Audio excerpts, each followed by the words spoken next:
Hello అండి. అందరికీ నమస్తే. ఈరోజు వీడియోలో కథ తెలుసుకునే ముందు మీ అందరికీ ఒక చిన్న రిక్వెస్ట్. కథ పూర్తిగా వినండి.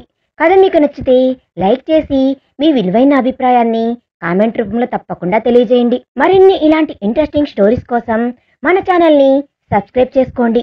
ఇక లేట్ చేయకుండా మనం కథలోకి వెళ్ళిపోదాం. నక్షత్ర అప్పటికే తన ప్లేస్లో కూర్చొని ఫోన్ కాల్ గురించి ఆలోచిస్తూ అతనికి ఎంత ధైర్యం, అసలు బావ పేరు చెప్పి అమ్మాయిలను మోసం చేస్తున్నాడు. ఛాయా అక్కను చంపిన ఆ ముగ్గురు ఎవరో తెలుసుకోవాలి, వాళ్ళని అంతకంటే దారుణంగా చంపాలి అనుకొని ఇంక నార్మల్గా వర్క్ చేసుకుంటుంది నక్షత్ర. చందు తన క్యాబిన్లో కూర్చొని వర్క్ చేసుకుంటూ ఉంటాడు. శ్యామ్కి అక్కడ ఎక్కువ టైం ఉంటే డౌట్ వస్తుంది అని అర్థమయ్యి చందుతో, ఓకే చందు, ఇంకా మా ఆఫీస్కి వెళ్తాను, అక్కడ చాలా పనులు బ్యాలెన్స్ ఉండిపోయాయి అన్నాడు. చందు ఓకే శ్యామ్ అని అన్నాడు. శ్యామ్ అక్కడి నుండి తన ఆఫీస్కి వెళ్ళిపోతాడు. తన ఆఫీస్కి వచ్చిన వెంటనే అక్కడ విరాట్ వెయిట్ చేస్తూ ఉండటం చూసి తన దగ్గరికి వచ్చి, ఏంటి విరాట్, మీ ఆఫీస్లో ఉండకుండా ఇక్కడికి వచ్చావు అన్నాడు. విరాట్, అదే శ్యామ్, ఇందాక నేను కాల్లో మాట్లాడుతున్నప్పుడు చందు బయటికి వస్తున్నాడు అని మెసేజ్ చేశావు కదా, నేనైతే వెంటనే ఫోన్ కట్ చేశాను, కానీ మళ్ళీ అక్కడ ఏమైనా ప్రాబ్లం వచ్చిందో అని డౌట్ వచ్చింది అన్నాడు. శ్యామ్ ఉండి, ప్రాబ్లం ఏమీ లేదురా, ఆ నక్షత్ర మెల్లిగా ట్రాక్లోకి వస్తుంది, ఇలానే కంటిన్యూ చేస్తే పట్టుమని వారం రోజుల్లో దాన్ని మన సొంతం చేసుకోవచ్చు అన్నాడు. విరాట్, అవును శ్యామ్, కానీ తన ఆఫీస్ టైంలో ఎందుకు ఫోన్ చేసింది అని అన్నాడు. శ్యామ్, ఆఫీసు ఆ చందుదే కదా, అందుకే వాడికి కాల్ చేయాలి అనుకుందేమో అన్నాడు. విరాట్ తన దగ్గర ఉన్న ఫోన్ని శ్యామ్కి ఇచ్చి, ఈ చాటింగ్ అదంతా నా వల్ల కాదు శ్యామ్, ఇంకా చాటింగ్ సంగతి నువ్వు చూడు, కానీ మీ ఇంట్లో ఉండగా తను ఫోన్ చేస్తే అప్పుడెలా అన్నాడు. శ్యామ్, కొత్తగా అడుగుతున్నావేంటి, తను ఒకవేళ కాల్ చేస్తే వెంటనే నేను నీ కాల్ కాన్ఫరెన్స్ కలిపి నేను సైలెంట్గా ఉంటా, నువ్వు తనతో మాట్లాడు, కాన్ఫరెన్స్ కలిపినప్పుడు ఎలాగో తనకు తెలియదు కాబట్టి తను గుర్తుపట్టదు, ఆఫీస్కి వెళ్ళేటప్పుడు మాత్రం ఫోన్ నీ దగ్గర పెట్టుకో అన్నాడు. విరాట్, అలానే శ్యామ్ అన్నాడు. శ్యామ్ ఉండి, కానీ ఈ నక్షత్ర మీద మాత్రం నాకు కాస్త డౌట్గానే ఉంది, తన అమాయకురాలు కాదు కాబట్టి మనం తనని తక్కువ అంచనా వేయకూడదు, చాలా జాగ్రత్తగా ఉండాల్సి వస్తుంది అన్నాడు. విరాట్, అవును శ్యామ్ అని విరాట్ అక్కడి నుండి తన ఆఫీస్కి వెళ్ళిపోతాడు. ఆ రోజు ఈవినింగ్ నక్షత్ర చందు కలిసి ఇంటికి చేరుకుంటారు. నక్షత్ర తన రూమ్లోకి వెళ్ళి ఫ్రెష్ అయి వస్తుంది. చందు హాల్లో సోఫాలో కూర్చొని ల్యాప్టాప్లో వర్క్ చేసుకుంటూ ఉంటాడు. సుమిత్ర గారు తన పక్కన కూర్చొని టీవీలో సీరియల్ చూస్తూ ఉంటారు. చందు ఆ టీవీ సౌండ్కి డిస్టర్బ్ అవుతూ, అమ్మా సౌండ్ తగ్గించుకో, వర్క్ చేసుకుంటున్నా అన్నాడు. సుమిత్ర దీర్ఘంగా టీవీలోకి చూస్తూ, నువ్వు ఉండరా, అక్కడ ఆ యదవ బంగారం లాంటి మా హీరోయిన్ని ఏం చేస్తాడో అని నేను కంగారు పడుతూ ఉంటే డిస్టర్బ్ చేస్తున్నానంటావేంటి, సైలెంట్గా ఉండు అంటూ టీవీ చూస్తూ ఉంటారు. చందు తల కొట్టుకొని, ఓ గాడ్ అనుకుంటూ అక్కడి నుండి లేచి బాల్కనీలోకి వచ్చి అక్కడ చైర్లో కూర్చొని వర్క్ చేసుకుంటూ ఉంటాడు. కాసేపటికి నక్షత్ర అక్కడికి వచ్చి, ఏం చేస్తున్నావు బావా అంది. చందు, ఏం లేదు నక్షత్ర, కాస్త ఆఫీస్ వర్క్ ఉంది అన్నాడు. నక్షత్ర, సరేలే, ముందు కాఫీ తాగు, అప్పుడు వర్క్ చేసుకో అంటూ తన చేతిలోని కాఫీ కప్ని చందు చేతికిస్తుంది. చందు ల్యాప్టాప్ క్లోజ్ చేసి పక్కన ఉన్న ఇంకో చిన్న స్టూల్ మీద పెట్టి కాఫీ కప్పు తీసుకొని చిన్నగా సిప్ చేస్తూ, సూపర్ నక్షత్ర అన్నాడు. నక్షత్ర చిన్న స్మైల్ ఇస్తుంది. చందు, నువ్వేంటి చేతిలో కప్పు పట్టుకొని అలా చూస్తున్నావు, నువ్వు కూడా కూర్చొని తాగు అన్నాడు. నక్షత్ర అని అక్కడే ఉన్న ఇంకో చైర్లో కూర్చొని కాఫీ తాగుతూ ఉంటుంది. చందు, తారా ఏం చేస్తుంది అన్నాడు. నక్షత్ర హోంవర్క్ చేసుకుంటుంది బావా అని అంది. చందు అంటాడు. నక్షత్ర బయట చూస్తూ ఉంటుంది. సమయం రాత్రి 8 అవుతూ ఉండటంతో బయట చల్లగాలి వీస్తూ ఆకాశంలో అందంగా చందమామ దాని చుట్టూ నక్షత్రాలతో చూడటానికి చాలా కాంతివంతంగా ఉంటుంది. నక్షత్ర చందు వైపు తిరిగి, బావా ఈరోజు క్లైమేట్ చాలా బాగుంది కదా అంది. చందు, కొత్తగా ఏముంది, ఎప్పుడు ఎలా ఉంటుందో అలానే ఉంది కదా అన్నాడు. నక్షత్ర మూతి పక్కకు తిప్పుకొని ఆకాశంలోకి చూస్తూ ఉంటుంది. చందు కాఫీ తాగుతూ నక్షత్ర వైపు చూసి, ఏంటి కోపమా, ఇప్పుడు అసలేమైంది, నీకెందుకు కోపడుతున్నావు అన్నాడు. నక్షత్ర, కోపం కాదు అంది. చందు కనుబొమ్మలు ఎగరేస్తూ, మరేంటి అన్నాడు. నక్షత్ర, నీకు అర్థం కాదులే అంది. చందు కళ్ళు పెద్దవి చేసి చూస్తూ, నాకే కాదు ఈ భూలోకంలో ఎవరికీ కూడా ఈ ఆడవాళ్ల మాటలు అస్సలు అర్థం కావు అంటూ కాఫీ తాగడం పూర్తి చేసి కప్ పక్కన పెడతాడు. నక్షత్ర కూడా తాగడం పూర్తి చేసి తన కప్ చందు కప్ రెండూ తీసుకువెళ్లి కిచెన్ లో పెట్టి మళ్ళీ బాల్కనీలోకి వచ్చి చైర్లో కూర్చొని బావా నేను కూడా నీకు హెల్ప్ చేయనా అంది. చందు ల్యాప్టాప్ లో టైప్ చేస్తూ పర్వాలేదు నక్షత్ర అంటాడు. నక్షత్ర మూతి ముడుచుకొని కూర్చుని ఉంటుంది. చందు వర్క్ చేసుకుంటూనే ఉండటంతో తన ఫోన్ చేతిలోకి తీసుకొని ఆన్ చేసి నార్మల్ గా తన ఫ్రెండ్స్ తో చాట్ చేస్తూ ఉంటుంది. చందు కాసేపటికి నక్షత్ర అని పిలుస్తాడు. నక్షత్ర చందు వైపు తిరిగి ఏంటి బావా అంది. చందు నా రూమ్ లో నేను ఫైల్స్ పెట్టే షెల్ఫ్ తెలుసు కదా అని అన్నాడు. నక్షత్ర హా తెలుసు బావా అంది. చందు అందులో పైన రెడ్ కలర్ ఫైల్ ఒకటి ఉంది తీసుకొని రావా అన్నాడు. నక్షత్ర అలాగే బావా అని లేచి అక్కడి నుండి తన రూమ్ లోకి వెళ్లి ఫైల్ తీసుకుని వస్తుంది. చందు వర్క్ చేసుకుంటూ ఉంటాడు. నక్షత్ర ముందుకు వచ్చి ఇదేనా బావా అంటూ ఫైల్ చందు చేతికిస్తుంది. చందు ఫైల్ తీసుకొని చూసి ఇది కాదు నక్షత్ర వేరే ఫైల్ అన్నాడు. నక్షత్ర అక్కడ నాకు ఈ ఫైల్ మాత్రమే కనిపించింది బావా అంది. చందు ల్యాప్టాప్ పక్కన పెట్టి లేచి నిలబడుతూ సరేలే నేను వెళ్ళి చూసి వస్తాను అని ముందుకు వెళ్తాడు. నక్షత్ర బావా ఆగు నేను కూడా వస్తాను అని తనతో పాటు లోపలికి వచ్చి తన రూమ్ లోకి వస్తుంది. చందు ర్యాక్స్ ఓపెన్ చేసి ఫైల్ కోసం చూస్తూ ఉంటాడు. నక్షత్ర కూడా ఫైల్స్ కోసం చూస్తూ ఉంటుంది. నక్షత్ర ముందుకు వస్తూ ఉండగా కాళ్ళకి ఏదో వస్తువు అడ్డుపడి స్లిప్ అయ్యి పడబోతుంది. చందు తన్ని గమనించి వెంటనే తన చెయ్యి పట్టుకుంటాడు. కానీ తను కూడా బ్యాలెన్స్ తప్పి నక్షత్రతో పాటు కింద పడిపోతాడు. ఇద్దరు ఒకరి మీద ఒకరుగా నక్షత్ర మీద చందు పడి ఉంటాడు. నక్షత్ర పడేటప్పుడు భయంతో మూసుకున్న కళ్ళను మెల్లిగా తెరిచి చందు వైపు చూస్తుంది. చందు అప్పటికే తన వైపు చూస్తూ ఉంటాడు. ఒక్క నిమిషం పాటు ఇద్దరు చూపులు కలుసుకుంటాయి. చందు తన వైపు మైమరపుగా చూస్తూ తన ముఖం మీద పడి ఉన్న కురులను చెవి వెనక్కి సవరిస్తూ దెబ్బలు ఏమీ తగలలేదు కదా అన్నాడు. నక్షత్రకు చందు స్పర్శకి గుండె వేగంగా కొట్టుకుంటుంది. అలానే చిన్నగా ఏమీ కాలేదు అన్నట్టు తల అడ్డంగా ఊపుతుంది. చందు చిన్నగా చూసుకొని నడవాలి కదా అన్నాడు. నక్షత్ర చందు వైపు చూస్తూ అంటుంది. చందు నక్షత్ర కళ్ళల్లోకి చూస్తూ చిన్నగా నవ్వుతూ నీకో విషయం తెలుసా అన్నాడు. నక్షత్ర ఏంటి బావా అంది. చందు నీలో ఏదో మ్యాజిక్ ఉంది. ఎవరైనా గాని నీకు దూరంగా ఉండాలనుకున్నా ఉండలేరు తెలుసా, నువ్వు సంథింగ్ స్పెషల్ అన్నాడు. నక్షత్ర నిజంగానా అన్నట్లు చూస్తుంది. చందు ముందుకు వంగి తన నుదుటి మీద ముద్దు పెట్టుకుంటాడు.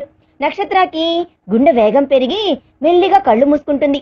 చందు తన వైపు చూస్తూనే తన పెదవులని అందుకోవడానికి ముందుకు వస్తాడు. అప్పటి వరకు అంతా చూస్తూ ఉన్న ఛాయ ఇంక చూస్తూ ఉండలేక చందు నక్షత్రాన్ని ఏమైనా చేస్తాడేమో అని భయం మొదలయ్యి వెంటనే తనను ఆపాలి అనుకొని నక్షత్రాలోకి ఆవహించి వెంటనే కోపంగా చందుని వెనక్కి నెడుతుంది.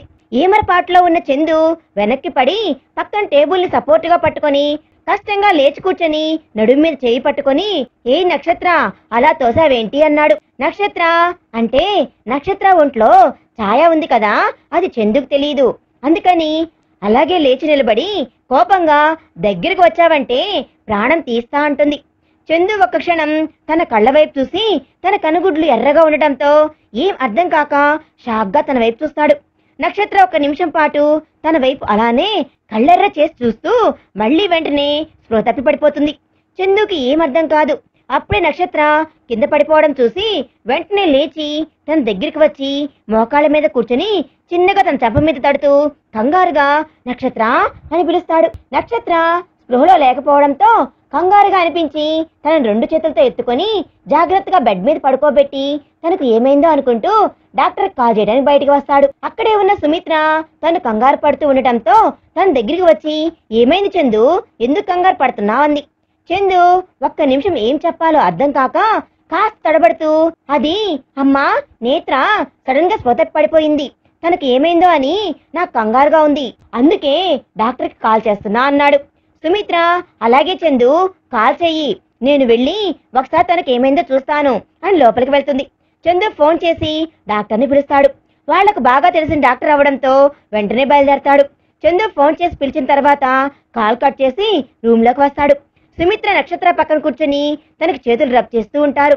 చందు సైలెంట్ గా లోపలికి వస్తాడు. సుమిత్ర చందు వైపు చూసి సడన్ గా నక్షత్రకి ఏమైందిరా, ఇందక్కడి వరకు బాగానే ఉంది కదా, నీళ్లు చల్లినా కూడా లేవడం లేదు అంది.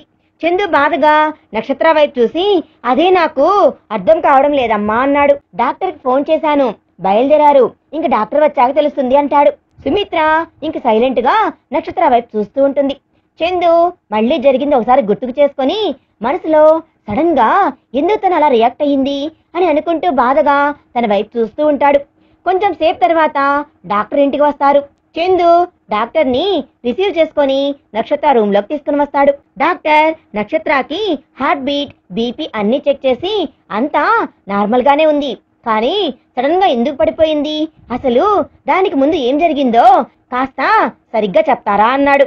చందుకి తన నక్షత్రాన్ని ముద్దు పెట్టుకోవాలి అనుకోవడం, అప్పుడు నక్షత్ర తోసేయడం అంతా గుర్తుకు వచ్చి ఏం చెప్పాలో అర్థం కాక తడబడుతూ అది డాక్టర్ మరేమో అప్పుడు అన్నాడు. డాక్టర్ అప్పుడేమైందో చెప్పండి అన్నాడు. చందు అది నేను రూమ్ లో లేను డాక్టర్, బాల్కనీలో ఉన్నాను అన్నాడు. డాక్టర్ అవునా, అయితే అసలేం జరిగిందో కూడా అర్థం కావడం లేదు, ఏమైనా నీరసం వచ్చి కళ్ళు తిరిగి ఉంటాయి, పెద్దగా ప్రాబ్లం ఏమీ లేదు, ఫుడ్ టైంకి తీసుకుంటుందో లేదో గమనించండి, ఇంకా ఆకుకూరలు బీట్రూట్ లాంటి హెల్దీ ఫుడ్ పెట్టండి, ఇప్పుడైతే నీరసానికి ఇంజెక్షన్ వేస్తాను, కొంచెం సేపటికి స్పృహ వచ్చేస్తుంది తనకి అని అక్కడి నుండి వెళ్ళిపోతారు డాక్టర్. తారా పిలుస్తూ ఉండటంతో సుమిత్ర గారు చందు తారా పిలుస్తుంది, నేను వెళ్ళి ఏం కావాలో చూసుకుంటాను, నువ్వు నక్షత్రకు దగ్గరగా ఉండి చూసుకో అని ఆవిడ హాల్లోకి వెళ్తారు. చందు వచ్చి తన పక్కన కూర్చొని నక్షత్ర వైపు చూస్తూ మనసులో ఏంటి నక్షత్ర అంతలా కోపడ్డావు, నీకు ఎందుకంత కోపం వచ్చింది అనుకుంటూ బాధగా తన వైపు చూస్తూ ఉంటాడు. కొంచెం సేపటికి నక్షత్ర చిన్నగా కదులుతుంది. చందు తన వైపు చూస్తూ చిన్నగా నక్షత్ర అని పిలుస్తాడు. నక్షత్ర మెల్లిగా కళ్ళు తెరిచి తన పక్కన కూర్చొని ఉన్న చందుని చూసి ఒక క్షణం ఏమీ గుర్తుకు రాక మెల్లిగా లేచి కూర్చుంటుంది. చందు తన వైపు చూస్తూ నక్షత్ర ఏమైంది నీకు, సడన్ గా ఎందుకలా పడిపోయావన్నాడు. నక్షత్ర ఏం జరిగిందో గుర్తుకు చేసుకోవడానికి ట్రై చేసి తను కింద పట్టం, చందు తనను పట్టుకోవడానికి ట్రై చేసి తాను కూడా తన మీద పడిపోవడం వరకు గుర్తుకు వచ్చి కింద పడ్డా కదా, దానివల్ల ఏమైనా స్పృహ తప్పానేమో అంది. చందు కాస్త ఆశ్చర్యంగా తన వైపు చూసి మళ్ళీ మనసులో నేను ముద్దు పెట్టుకోవడానికి దగ్గరికి రావడం, తను తోసేయడం తనకు గుర్తులేనట్లుంది, సరేలే ఇప్పుడు అది గుర్తు చేయడం ఎందుకు, కానీ తను ఎందుకు నన్ను తోసేసింది, నేనేమైనా మిస్బిహేవ్ చేశానా అనుకొని సైలెంట్ గా ఉంటాడు. నక్షత్ర చందు వైపు చూసి బావా ఏంటి ఏం మాట్లాడకుండా సైలెంట్ గా ఉన్నావంది. చందు గిల్టీ ఫీల్ అవుతూ ఏం లేదు నక్షత్ర అని లేచి నిలబడి నువ్వు రెస్ట్ తీసుకో, నేను వేరే రూమ్ లోకి వెళ్తాను అని వెంటనే అక్కడి నుండి బయటకు వచ్చేస్తాడు. నక్షత్ర అయోమయంగా చూస్తూ ఏమైంది బావకి, సడన్ గా చాలా డల్ అయ్యాడు అనుకుంటూ బెడ్ దిగి బయటకు వస్తుంది. అటు వస్తూ ఉన్న సుమిత్ర నక్షత్రాన్ని చూసి తన దగ్గరికి వచ్చి నక్షత్ర ఏమైందిరా నీకు, సడన్ గా అలా స్పృహ తప్పి పడిపోయావు అని అంది. నక్షత్ర సుమిత్ర గారి వైపు తిరిగి ఏం చెప్పాలో అర్థం కాక అది అత్తయ్య కాస్త నీరసంగా ఉంది దానివల్లనేమో అంది. సుమిత్ర నీరసంగా ఉందా, అయితే కాసేపు పడుకోవచ్చు కదా, మళ్ళీ బయటకు ఎందుకు వచ్చావంది. నక్షత్ర ఏం లేదు అత్తయ్య, బావతో కొంచెం మాట్లాడదామని వచ్చాను అంతే అంది. సుమిత్ర అవునా, సరేలే వెళ్ళి మాట్లాడు, మళ్ళీ ఏమైనా కావాల్సి వస్తే నన్ను పిలువు అంది. నక్షత్ర అలాగే అత్తయ్య అని అక్కడి నుండి చందు వెళ్ళిన రూమ్ దగ్గరికి వెళ్తుంది. చందు సోఫాలో కూర్చుని ఉంటాడు. తన పక్కన తారా కూర్చుని తనతో ఏదో మాట్లాడుతూ ఉంటుంది. నక్షత్ర లోపలికి వచ్చి తారా పక్కన కూర్చుంటుంది. తారా నక్షత్రాన్ని చూసి అక్క నువ్వు ఇందా పడిపోయావంట కదా, నాకు చాలా భయమేసింది, నీకు ఏం కాలేదు కదా అక్క అంది. నక్షత్ర చిన్నగా నవ్వి నాకు ఏం కాలేదులేరా, నువ్వేంటి కబుర్లన్నీ మీ బావకే చెప్తావా, నాకు చెప్పవా అంటూ చందు వైపు చూస్తుంది. చందు సైలెంట్గా ఉంటాడు. తారా గలగలా నవ్వుతూ అది అక్క మొన్న పేరెంట్స్ మీటింగ్కి మీ ఇద్దరు వచ్చారు కదా, మా మేడం మిమ్మల్ని చూసి నిజంగానే నా మమ్మీ డాడీ అనుకుందట, ఈరోజు నువ్వు మా అక్కవి అని చెప్తే మేడం నమ్మలేకపోయింది తెలుసా అంది. నక్షత్ర చిన్నగా నవ్వి నేను నీకు అక్కని అయినా కూడా అమ్మలానే కదరా. తారా మరి బావా నాకు డాడీనా అక్క అని అంది. నక్షత్ర చందు వైపు చూస్తుంది. చందు వెంటనే తారా హోంవర్క్ ఫినిష్ చేశావా అన్నాడు. నక్షత్ర తన టాపిక్ డైవర్ట్ చేయడంతో తన వైపు చిరుకోపంగా చూస్తుంది. తారా చేశాను బావా అని మళ్ళీ ఏదో గుర్తుకు వచ్చి తల పట్టుకొని అబ్బా మ్యాథ్స్ హోంవర్క్ చేయడం మర్చిపోయాను బావా, నాకు మ్యాథ్స్ అస్సలు అర్థం కావడం లేదు, నువ్వే చెప్పాలి అంది. చందు చెప్తాన్రా అని అన్నాడు. తారా సోఫా దిగి అయితే నేను వెళ్ళి నా బుక్స్ తెచ్చుకుంటాను అని వెంటనే అక్కడి నుండి బయటికి పరుగు పెడుతుంది. చందు సైలెంట్ గా కూర్చునుంటాడు. నక్షత్ర తన వైపు చూస్తూ బావా నా మీద కోపంగా ఉన్నావా అంది. చందు ఉలిక్కిపడి నక్షత్ర వైపు చూసి అదేంటి నక్షత్ర అలా అంటున్నావు, నేను కోపంగా ఎందుకు ఉన్నాను అన్నాడు. నక్షత్ర మరి కోపం లేకపోతే ఎందుకు ఇలా ఉన్నావు అంది. చందు ఎలా ఉన్నాను, నార్మల్ గానే ఉన్నాను కదా అని అన్నాడు. నక్షత్ర నార్మల్ గా ఉన్నావా, ఎక్కడ నార్మల్ గా ఉన్నావు చెప్పు అంది. ఆఫీస్ లో సిన్సియర్ గా కూర్చుని ఉంటావే అలాగే కూర్చుని ఉన్నావు అంది. చందు అదేం లేదు నేను నార్మల్ గానే ఉన్నాను అన్నాడు. నక్షత్ర అయితే నాతో మాట్లాడు అంది. చందు ఇప్పుడు మాట్లాడుతూనే ఉన్నాను కదా అని అంటాడు. నక్షత్ర అలా కాదు అంది. చందు మరి ఎలా అన్నాడు. నక్షత్రకి ఏం చెప్పాలో అర్థం కాక ఆలోచిస్తూ ఉంటుంది. అప్పుడే తార తన బుక్స్ తీసుకొని లోపలికి రావడంతో సైలెంట్ అయిపోతుంది. తార వచ్చి చందు చేతికి బుక్స్ ఇచ్చి బావా ఇది ఎక్స్ప్లెయిన్ చెయ్యి అంటుంది. చందు బుక్స్ తీసుకొని తనకు చెప్తూ ఉంటాడు. నక్షత్ర సైలెంట్ గా వాళ్ళ వైపు చూస్తూ ఉంటుంది. చందు ఎక్స్ప్లెయిన్ చేస్తూ నక్షత్ర వైపు చూస్తాడు. నక్షత్ర డల్ గా ఉంటుంది. చందు మనసులో అసలేమీ అర్థం కావడం లేదు. తనే కదా ముందు నా మీద కోప్పడింది, మళ్ళీ నేను కోప్పడుతున్నాను అని ఫీల్ అవుతుంది ఏంటి అనుకొని తారాకి మ్యాథ్స్ చెప్తూ ఉంటాడు. తారాకి ఫాస్ట్ గా చెప్పడం పూర్తి చేసి తారా నువ్వు వెళ్ళి బ్యాగ్ సర్దుకో, మేము ఓ 10 minutes లో వచ్చేస్తాము అన్నాడు. తారా ఓకే అని చెప్పి తను బుక్స్ తీసుకుని వెళ్ళిపోతుంది. తను వెళ్ళిన తర్వాత చందు నక్షత్ర వైపు తిరిగి నక్షత్ర ఇందాక కోప్పడింది నువ్వే కదా, మరి నేను కోప్పడుతున్నాను అంటున్నావేంటి అన్నాడు.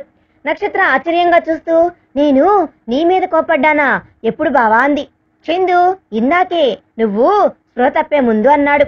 నక్షత్ర అవునా అని ఆలోచిస్తూ ఏమీ గుర్తు రాకపోవడంతో బావా అసలేం జరిగిందో నాకు గుర్తు రావడం లేదు, నేను నీ మీద కోపం చూపించడం ఏంటి, అసలు ఎప్పుడు తిట్టాను అంది.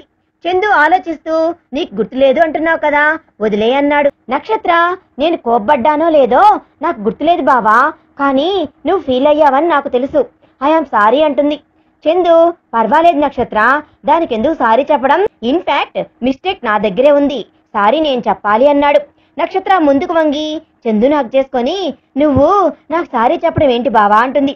చందు తన వైపు ప్రేమగా చూస్తూ తన చుట్టూ చేతులు వేసి ముందుకు వంగి నుదుటి మీద ముద్దు పెట్టుకుంటాడు. నక్షత్ర చిన్నగా నవ్వుతుంది. చందు తనను వదిలి సరేలే పద హాల్లోకి వెళ్దాం అని తనతో పాటు హాల్లోకి వచ్చేస్తాడు. మరి తర్వాత ఏం జరుగుతుంది అనేది మనం నెక్స్ట్ పార్ట్లో తెలుసుకుందాం. ఈ వీడియో గనక మీకు నచ్చినట్లయితే ప్లీజ్ లైక్ చేయండి, మీ విలువైన అభిప్రాయాన్ని కామెంట్ రూపంలో తప్పకుండా తెలియజేయండి. Thanks for watching.